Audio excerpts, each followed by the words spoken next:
দেশ কোন আব্রাহাম লিঙ্কনের নয়, এ দেশ কোন লিলিনের নয়, এ দেশ কোন কার্ল মার্কসের নয়, এ দেশ কোন মাওসুদিনের নয়, এ দেশ মোহাম্মদ বিন কাসেম বিন মোহাম্মদ সাকাফির, সালাউদ্দিন আইয়ুবীর, সুলতান মাহমুদ গজনবীর, এ দেশ 92% মুসলমানের দেশ, শাহজালালের দেশ, শাহপরানের দেশ, তিতুমিরের দেশ, হাজী শরীয়তুল্লাহর দেশ, ইমামউদ্দিন বাঙ্গালীর দেশ।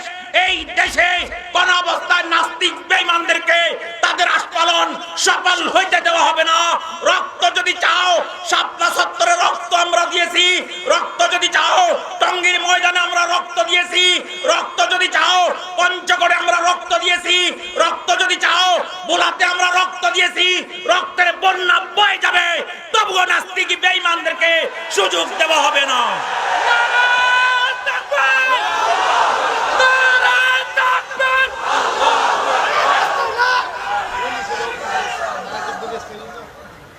ইসলাম বড় সুন্দর নিয়ম বাতাইছিল, ইসলাম বলেছিল সেই ইসলামের কথা আল্লামা শাহ আহমদ শফী বারবার বলতেছেন, জুনায়েদ বাবুনগরী বারবার বলতেছেন সেই ইসলামের কথা।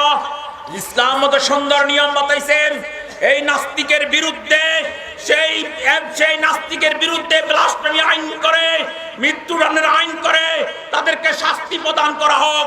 যদি নাস্তিকদের বিরুদ্ধে এই আইন করে, মৃত্যুদণ্ডের আইন করে যদি শাস্তির বিধান করা হতো, এই ডজনের নাস্তিক বাংলার জমিনে পাওয়া যেত না।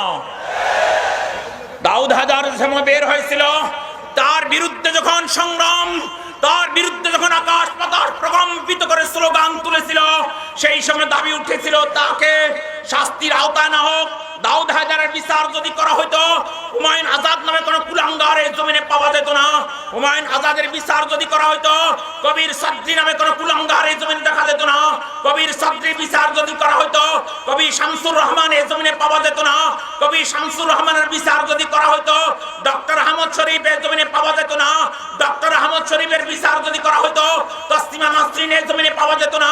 তসলিমা নাসরিনের বিচার যদি করা হতো, ফরিদা রহমান এই জমিনে পাওয়া যেত না। ফরিদা রহমানের বিচার যদি করা হতো, শ্যামবাসীর এই জমিনে পাওয়া যেত না। শ্যামবাসীর বিচার যদি করা হতো, শ্যামল কান্তি বক্ত এই জমিনে পাওয়া যেত না।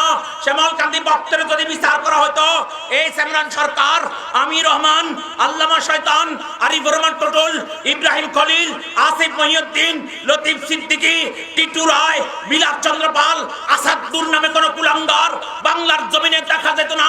এটাকে বলা হচ্ছে only one dose complete for full disease. এক নাস্তিককে ফাঁসি দিয়ে মৃত্যুদণ্ড কার্যকর করে অফেন্স পুরাভাবে তাকে ফাঁসিতে ঝুলাইয়ে যদি সে ফাঁসি দেওয়া হতো, ডজনের নাস্তিক বাংলার জমিনে পাওয়া যেত না। যদি নাস্তিকদের বিচার যদি না করা হয়, তৌহিদি 16 কোটি তৌহিদি জনতা রাজপথে মাঠে নামতে বাধ্য হবে, তাদের ঘেরাও করা হবে, তাদের বিচারের সম্মুখীন তাদেরকে করবেই করবে।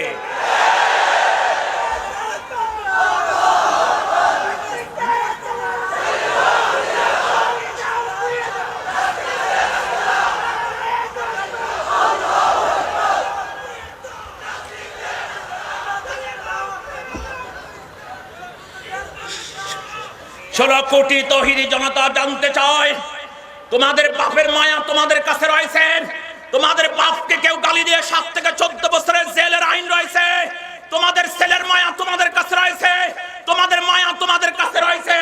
মনে রাখিও, 16 কোটি তৌহিদি জনতার দিলের মধ্যে আল্লাহ রাসূলের মায়া রয়েছে। 16 কোটি তৌহিদি দিলের স্পন্দন আল্লাহ রাসূল, কলিজার টুকরা, আদরের দুলালি, নয়নমণি, চোখের পুতুল। কোন অবস্থায় আল্লাহ রাসূলের ইজ্জতের আঘাত আসবে, ঘরে বসে আমরা থাকবো না, থাকতে পারি না।